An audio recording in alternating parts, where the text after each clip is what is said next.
Bonjour à toutes et à tous, ici Sébastien de Humanissu Consulting. Aujourd'hui, nous allons explorer un aspect essentiel mais souvent négligé du management, à savoir la communication non verbale.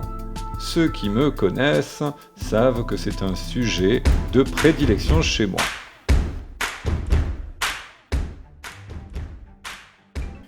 Il est courant de dire que ce n'est pas ce que vous dites, mais comment vous le dites qui compte. En fait, la communication non verbale représente jusqu'à 93% du message dans certaines situations, selon le célèbre chercheur en psychologie Albert Mehrabian. Mais qu'est-ce que cela signifie concrètement pour les managers et comment pouvez-vous utiliser la communication non verbale pour devenir un leader plus efficace ? Alors, avant tout, commençons par définir la communication non verbale. Elle englobe en fait tout ce qui n'est pas exprimé par des mots, les expressions faciales, les gestes, la posture, le contact visuel, le ton de la voix, la rythmique de la voix. Ces éléments jouent un rôle crucial dans la manière dont les messages sont perçus par les autres.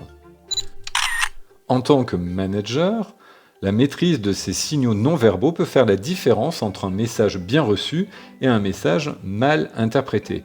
N'oublions pas que, par principe, dans la communication, on compte 5 éléments: un émetteur, un récepteur, le canal de communication, d'accord ? Donc verbal, paraverbal, non-verbal, et bien évidemment la rétroaction attendue. Le 5e élément est l'environnement, qui peut être considéré aussi comme un message non-verbal. Pour illustrer l'importance de la communication non-verbale, revenons à l'étude de Mehrabian. Ces recherches ont montré que 55% de l'impact d'un message dépend des expressions faciales et de la gestuelle, 38% du ton de la voix et seulement 7% des mots eux-mêmes. Bien sûr, ces chiffres varient en fonction du contexte, mais ils soulignent à quel point la communication non-verbale est puissante. La communication non-verbale a toujours joué un rôle central dans les interactions humaines, bien avant que nous ne commencions à utiliser des mots. D'ailleurs, les anthropologues estiment que les premiers humains utilisaient des gestes, des expressions faciales et des postures corporelles pour communiquer des émotions et des intentions bien avant l'apparition du langage articulé. Aujourd'hui, bien que notre communication soit dominée par les mots, les signaux non-verbaux continuent de jouer un rôle essentiel dans nos interactions quotidiennes.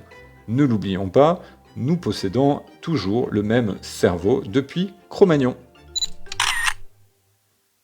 Dans le contexte professionnel, la communication non verbale peut renforcer ou affaiblir un message. Je vous donne un exemple.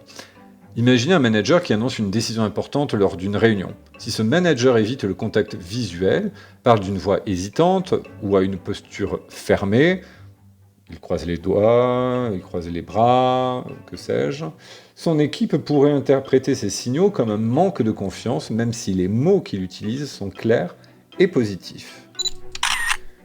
Je vais vous donner un exemple concret avec l'entreprise Renault. Lors d'une phase de restructuration importante, la direction Renault a compris que la communication non verbale jouerait un rôle crucial dans la manière dont les employés percevraient les changements à venir. Carlos Ghosn, dont nous avons beaucoup entendu parler, alors PDG, a veillé à ce que ces communications verbales soient soutenues par une communication non verbale cohérente. Lors des réunions avec les employés, il maintenait un contact visuel direct, utilisait des gestes ouverts pour renforcer l'idée de transparence et adopter une posture confiante pour montrer qu'il maîtrisait la situation. Ces signaux non-verbaux ont contribué à rassurer les employés et à renforcer leur confiance dans la direction pendant une période de grande incertitude. Ce cas montre à quel point la communication non-verbale peut être un outil puissant pour un leader, surtout dans des situations de stress ou de changement, mais elle peut également être un double tranchant si elle n'est pas maîtrisée. Je vous donne un petit tips avant d'aborder les sujets des éléments clés de la communication non verbale. Ce petit tip, c'est le suivant. Si vous n'êtes pas à l'aise avec votre posture et la maîtrise des gestes, essayez de mimer ce que vous dites ou vos intentions. Les mimer, cela veut dire prendre bien conscience de ce que vous annoncez et ainsi coller à ce que vous annoncez des gestes qui sont en lien, comme l'histoire de l'ouverture. Lorsque je vous parle, là vous ne le voyez pas, mais je suis en train de faire un geste avec ma main droite, comme si des mots sortaient de mes lèvres, pour accompagner ce que je suis en train de vous dire. C'est une technique que j'utilise à titre personnel pour renforcer les messages que j'envoie et leur cohérence. Maintenant, explorons certains des éléments clés de la communication non verbale que les managers doivent à tout prix maîtriser pour être plus efficaces dans leur rôle. Premièrement, le contact visuel. Le contact visuel est l'un des outils les plus puissants à la disposition d'un manager. Il aide à établir une connexion, montre que vous êtes engagé dans la conversation et peut renforcer votre autorité. Toutefois, un contact visuel excessif peut être perçu comme agressif, tandis qu'un manque de contact visuel peut être interprété comme un manque d'intérêt ou de confiance.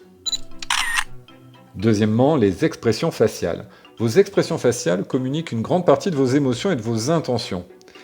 Un sourire sincère peut mettre les autres à l'aise, tandis qu'un froncement de sourcils peut exprimer le désaccord ou l'inquiétude. En tant que manager, il est crucial de s'assurer que vos expressions faciales sont en accord avec le message que vous souhaitez transmettre.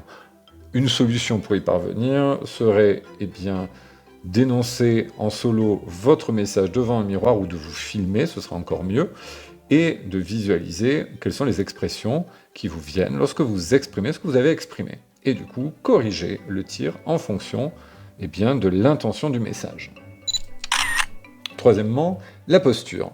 La posture d'un manager peut en dire long sur son état d'esprit, son niveau de confiance. Une posture droite et ouverte transmet de la confiance et du respect, tandis qu'une posture voûtée peut signaler de l'incertitude ou de la fatigue. Il est également important d'adopter une posture ouverte lorsque vous écoutez vos employés pour montrer que vous êtes réceptif à leurs idées.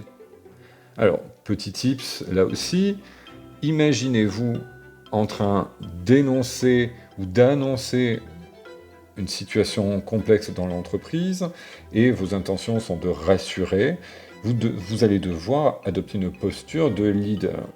Le tip, c'est le suivant.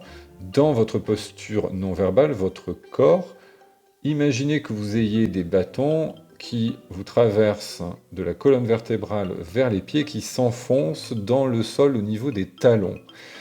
Cette image-là va vous aider à obtenir une posture un peu plus droite. En tout cas, c'est une technique que j'utilise qui me permet, même en cas de doute, d'adopter une posture qui semble ouverte et finalement plutôt assise. Pas assise, vous m'aurez compris. Quatrièmement, les gestes.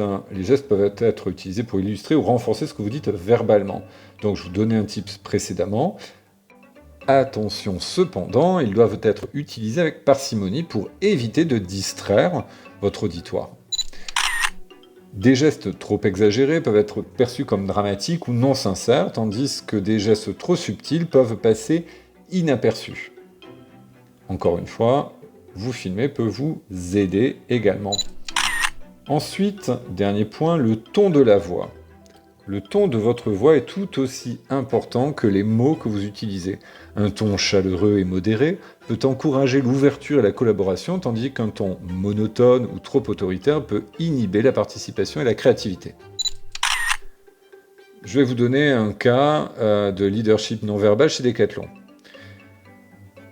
La communication non verbale a été intégrée finalement dans le programme de formation des managers. Decathlon a mis en place des ateliers de communication non verbale pour ses cadres dirigeants, leur apprenant à utiliser efficacement le contact visuel, les gestes et les expressions faciales pour motiver et inspirer leurs équipes.